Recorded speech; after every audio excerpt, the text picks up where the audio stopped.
नमस्कार, capital TV का खास शो वॉर ऑफ स्टेट देख रहे हैं आप। मैं हूं आपके साथ पूजा। बिहार विधानसभा चुनाव 2025 के नजदीक आते ही राजनीतिक माहौल पूरी तरह से गरमाने लगा है और ऐसे समय में भारतीय जनता पार्टी ने अपने सबसे बड़े रणनीतिकार अमित शाह को मैदान में उतार दिया है। अमित शाह की बिहार में एंट्री हो चुकी है, मतलब अमित शाह का कदम बिहार की जीत का बीज। बीजेपी ने बिहार को 5 जोनों में बांटकर पूरी चुनावी मशीनरी को संगठित किया है और शाह इन सभी जोनों की कमेटियों के साथ बैठक करेंगे। आज 2 अहम जोनों डेहरी ऑन सोन और बेगूसराय में होने वाली बैठकें इस बात का संकेत है कि शाह हर स्तर पर चुनावी रणनीति को सटीक रूप से लागू कर रहे हैं। तो शाह की एंट्री पर तो चर्चा करेंगे ही, पर तेजस्वी यादव भी अपने बिहार यात्रा को लेकर फंसते नजर आ रहे हैं। तेजस्वी की यात्रा में भी भीड़ नजर नहीं आ रही है। भीड़ इकट्ठा करने के लिए डांसर्स को बुलाने की खबर है। स्वागत में सोने का मुकुट पहनाकर दिखावे की राजनीति की जा रही है। तो आज बिहार की राजनीति में क्या कुछ चल रहा है चुनाव की लड़ाई में, आपको बताएंगे। चर्चा के लिए मेरे साथ स्टूडियो में मौजूद हैं कैपिटल टीवी के editor in chief doctor Manish Kumar और एग्जीक्यूटिव एडिटर राजीव जी। सर, आप दोनों का बहुत बहुत स्वागत है। धन्यवाद। सर, चुनावी जीत में अमित शाह का बड़ा अहम रोल होता है। अब बिहार के मैदान में भी शाह कूद पड़े हैं। क्या रणनीति बना रहे हैं, किस तरह से जीत का मंत्र दे रहे हैं? देखिए, 2 इलाके को उन्होंने चुना है और बिना किसी डाउट के प्रधानमंत्री मोदी के हनुमान की तरह ये काम करते हैं। और अमित शाह के जैसा रणनीतिकार, चुनावी रणनीतिकार अभी हिंदुस्तान में तो कोई है नहीं। पहली मीटिंग कहाँ हो रही है? तो देहरी, एक काराकट लोकसभा क्षेत्र में आता है। ये शाहबाद का इलाका है और भारतीय जनता पार्टी यहाँ पे कमजोर मानी जाती है, तो कमजोर इलाका से ही शुरू किया जा रहा है। कमजोर इलाके से ही शुरू किया जा रहा है। लोकसभा में वहाँ पे हार हो गई थी कुशवाहा साहब की, कारण ये था कि पवन सिंह खड़े हो गए थे। इस बार वहाँ कुछ फिजा जो है वहाँ की बदली बदली सी है। देहरी जहाँ वो जा रहे हैं वहाँ का विधायक वो इंडी गठबंधन का है, तो एक एंटी इनकम्बेंसी उनके खिलाफ तो चली रही, क्योंकि देहरी की स्थिति बहुत ही खराब है। लेकिन उसके जरिए वो तमाम उस एरिया को साधने की कोशिश कर रहे हैं जहां ये नक्सलाइट, सीपीआई एमएल वाले और आरजेडी का ये गढ़ माना जा रहा है। दूसरा इलाका वो बेगूसराय का है। यहाँ पे भी जो बीजेपी है वो ग्राउंड के ऊपर थोड़ी पीछे चल रही, क्योंकि वहाँ का डेमोग्राफी उस तरीके का है। मुस्लिम और यादव जो है वो बहुल इलाका है। तो आप देखिए कि इस तरह की जो मीटिंग्स आपने जोन में बांट दिया, हर जोन की अलग रणनीति होगी, हर जोन पे। अब जब जोनल मीटिंग हो रही है, इसका मतलब है कि Bharatiya Janata party ticket distribution में, सीट डिस्ट्रीब्यूशन में वो अपने प्रतिद्वंदियों से काफी आगे निकल गई है। मतलब रणनीति तो बन चुकी है, तो क्या अब मुहर लग जाएगी सीट शेयरिंग और उम्मीदवारों को लेकर बहुत जल्द? क्या बना रहे हैं रणनीति अमित शाह? देखिए, ये रणनीति तो लगभग बनी हुई है। Seat sharing formula Bharatiya Janata party और जनता दल यूनाइटेड के बीच और बची हुई पार्टियों के बीच लगभग तय है। उसमें बार्गेन करने की कोशिश जीतन राम मांझी भी कर रहे हैं और चिराग पासवान भी कर रहे हैं। लेकिन इन लोगों की बार्गेनिंग जो होगी वो आपस में होगी या जनता दल यूनाइटेड के साथ होगी, क्योंकि लगभग ये माना जा रहा है कि 100 सीटें, उससे 1-2 सीटें इधर उधर हो सकती है। पिछली बार भारतीय जनता पार्टी 99 सीटों पर उम्मीदवार उतारी थी, इसको मिला था 110 सीटें, लेकिन 11 सीटें इसने मुकेश सहनी को दे दी थी अपने सीटों में से। इसलिए 99 सीटों पर चुनाव लड़ी, जीत, स्ट्राइक रेट नीतीश कुमार की पार्टी से 4 गुना ज्यादा। तो इस बार उसमें कंप्रोमाइज नहीं होगा। लेकिन उसके बाद जीतन राम मांझी कह रहे हैं बार बार कि नहीं, हमको कुछ ज्यादा सीटें दीजिए ताकि हम स्टेट लेवल की पार्टी कम से कम रजिस्टर्ड हो जाए, 6-7 सीटें हम जीत कर आए। लेकिन उनको यह बताया जा रहा है कि भाई आपके जीतने वाली सीटें और सीटों की संख्या, इन दोनों के बीच के अंतर को समझिए। ये महागठबंधन में बहुत सारी पार्टियां हैं जो कि 20 सीट पर चुनाव लड़ेगी और 1 सीट भी जीत कर नहीं आएगी। तो इसलिए एनडीए के साथ आपस में कोऑर्डिनेशन चल रहा है। और उधर उपेंद्र कुशवाहा ये मान कर बैठे हैं कि 5 से 10 सीटों के बीच भी हमें मिल जाए, 7, 8, 9 तो भी कोई दिक्कत नहीं, क्योंकि हर तरह से वो पैतरा आजमाकर देख चुके हैं। पिछली बार विधानसभा में एक अलग मोर्चा भी बनाया, उसके बाद लोकसभा में चुनाव लड़े, हार गए, फिर भी राज्यसभा भेजा गया। तो जो स्थितियां बनी है वो केवल चिराग पासवान थोड़े कोशिश कर रहे हैं कि 20 से 25 के बीच जो उनका आंकड़ा है वो आंकड़ा बदल जाए, 30 से ऊपर हो जाए, लेकिन लगभग सीट शेयरिंग का फार्मूला तय है। लेकिन इस बीच अमित शाह केवल सीट शेयरिंग की बात करने नहीं गए, इस बीच अमित शाह गए हैं वहां जगाने के लिए। ये दोनों में अंतर समझिए, एक तरफ ये जो कांग्रेस पार्टी के नेता या उधर से राजद के नेता ये अधिकार यात्रा या वोट चोरी यात्रा, ये सारे यात्रा करके अपने नेताओं, कार्यकर्ताओं और ग्राउंड में काम करने वाले लोगों को थका रहे हैं, और दूसरी तरफ अमित शाह की मीटिंग में इन लोगों को जगाया जा रहा है कि बूथ लेवल पर मैनेजमेंट कैसे होगा।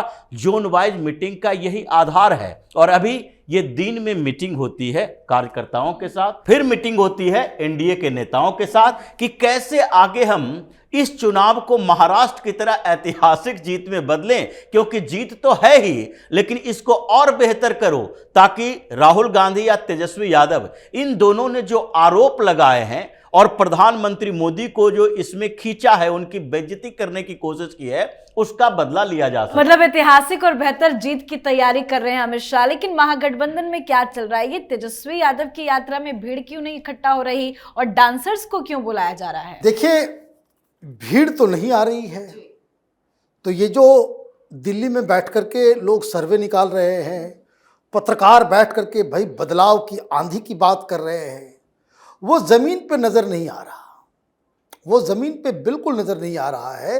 और अगर आप ये देखिए कि आप यात्रा पे निकल रहे हो, यात्रा किस लिए? जनसंपर्क, और जनता ही नहीं हो तो इसका मतलब यात्रा फेल हो गया।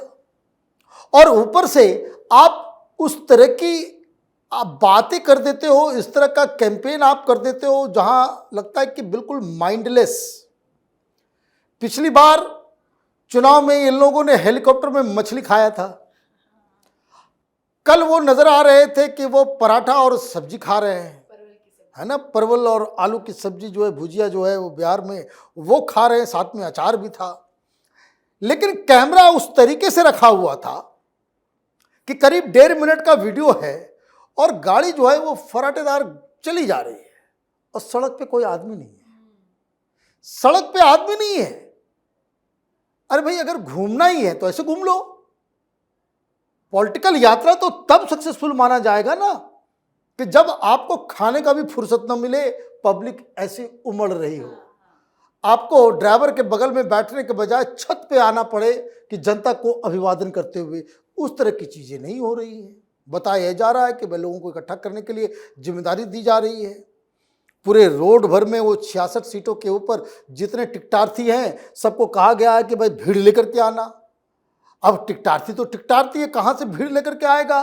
तो जिसके इलाके से गुजर रहा है तो को डांसर बुला ले रहा है, ऑर्केस्ट्रा वाले को फिट करके आए। तो लोग तेजस्वी यादव को देखने नहीं, डांसर्स को देखने के लिए इकट्ठा हो रहे हैं। तो ये बताता है कि आपकी चुनावी तैयारी कैसी है। यही हाल राहुल गांधी की यात्रा की हुई कि मोटरसाइकिल पे चल रहे हैं, वीडियो बन रहा है, रील्स बना रहे हैं, जनता जो है वो नजर नहीं आ रही। भाई मोटरसाइकिल पे आप चल करके आपने सब कुछ ऐसी की तैसी करवा ली।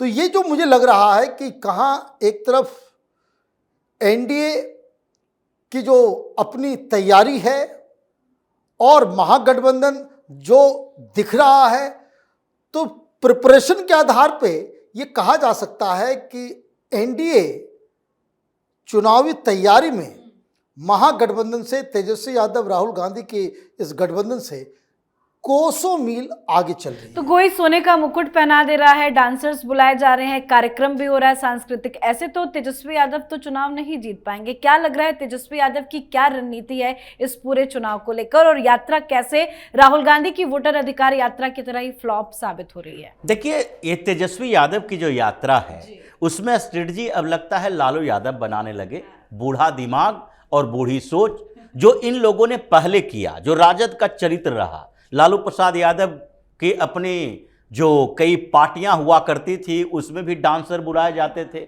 और ममता कुलकर्णी का भी कांड सामने आया था कि ममता कुलकर्णी पटना में आकर डांस कर रही थी, राजद के बड़े बड़े नेता बैठे हुए थे। चारा घोटाला के पैसे से ये लोग कहां कहां से, बॉलीवुड हॉलीवुड से कहां कहां से डांसर मंगवाते थे। आज लालू प्रसाद यादव ने कहा होगा कि देखो अब हेलीकॉप्टर जिसे हम उड़न खटोला कहते थे वो अब पुराना हो गया, उड़न खटोला देखने के लिए लोग नहीं आते। लेकिन बिहार में शादियों में, हर फंक्शन में अब एक डांसर होती है जो कि पिंजरे में कैद करके रखा जाता है ताकि लोग ज्यादा आक्रामक न हो। अब तेजस्वी यादव को कौन समझाए कि ऐसे समय में जबकि संगठन मजबूत करने की जरूरत है, ये राहुल गांधी के दिखाए गए रास्ते पर चल रहे हैं। ये राहुल गांधी के अलावा कोई भी पॉलिटिकल पार्टी, जो क्षेत्रीय पॉलिटिकल पार्टी हो, अपने अपने राज्यों में चुनाव लड़ रही हो, ये कोई भी पॉलिटिकल पार्टी ऐसी यात्राएं नहीं निकाला करते हैं। जो भी है वो संगठन को लेकर काम, अपने क्षेत्र को लेकर देखती है, रैलियां करती है, कुछ रोड शो हो गए बीच में, अलग बातें हैं। लेकिन जनता से जुड़ने के लिए अगर चुनाव से पहले जा रहे हो और लोगों को बता रहे हो देखो हम आपके पास आ रहे हैं, लोगों के दिमाग में उसका उल्टा असर होता है और सीधे सवाल पूछते हैं अब तक कहां थे, इतने साल से, इतने दिनों से कहां गायब थे जो चुनाव के समय आए हो। तो चुनाव के समय अगर नेता ग्राउंड पर सीधे जाता है घूम घूम कर लोगों से मिलने जुलने के लिए, तो वही सवाल उठता है। इसलिए अभी चुनावी माहौल का इंतजार करके उस समय की स्ट्रेटजी बनानी चाहिए थी। ये जितने लोग इनके रैलियों में, रोड शो में, यात्राओं में जा रहे हैं, वो भी वोट में कन्वर्ट होने वाले लोग नहीं हैं, वो तो चले जाते हैं। ये राहुल गांधी के साथ इन लोगों ने यात्रा की थी, उसमें भी कई रिपोर्ट है, सैकड़ों ऐसे रिपोर्ट्स हैं जिसमें महिलाएं कह रही राहुल गांधी को नहीं जानते, पहचानते नहीं हैं। तो ऐसी स्थितियां इन लोगों ने पैदा की है। राहुल गांधी आगे आगे चले, तेजस्वी ने सोचा कि नहीं नहीं अब हमको भी चलना चाहिए, या भ्रम टूट गया कि वोट चोरी का जो मुद्दा उठाए थे राहुल गांधी वो हमारे बस में नहीं है, बेकार हो गया है, तो हम अधिकार यात्रा की बात करें। एक बार भी तेजस्वी ने इस पूरे बिहार अधिकार यात्रा में वोट चोरी का मुद्दा नहीं उठाया। और जब उनसे पूछा गया तो उन्होंने कहा नहीं नहीं ये तो हमारा बिहार के अधिकार की यात्रा है, वोट चोरी का मुद्दा हमारा मुद्दा है ही नहीं। तो ये इन लोगों के बीच कोऑर्डिनेशन चल रहा है। इसलिए कुछ दिन और चुनाव के अनाउंसमेंट तक ये आपस में लड़ेंगे, अपनी अपनी रैली करेंगे और अपनी डफली, अपना राग ही अलापेंगे। बिल्कुल वही लग भी रहा है। बहुत बहुत धन्यवाद सर समझाने के लिए। धन्यवाद। तो शाह का बिहार दौरा महागठबंधन के लिए टेंशन देने वाला है। शाह का मुख्य एजेंडा संगठन की मजबूती और एनडीए सहयोगियों के साथ तालमेल बनाए रखना है। सीट बंटवारे पर फाइनल मुहर लगाना है। तो वहीं महागठबंधन में सीट बंटवारे को लेकर तो दरार है ही, चुनाव नजदीक आ चुका है, पर रणनीति तेजस्वी राहुल की तय नहीं हो पा रही है। तो आपकी क्या कुछ राय है, कमेंट करके लिखिएगा। देखते रहिए कैपिटल टीवी। नमस्कार।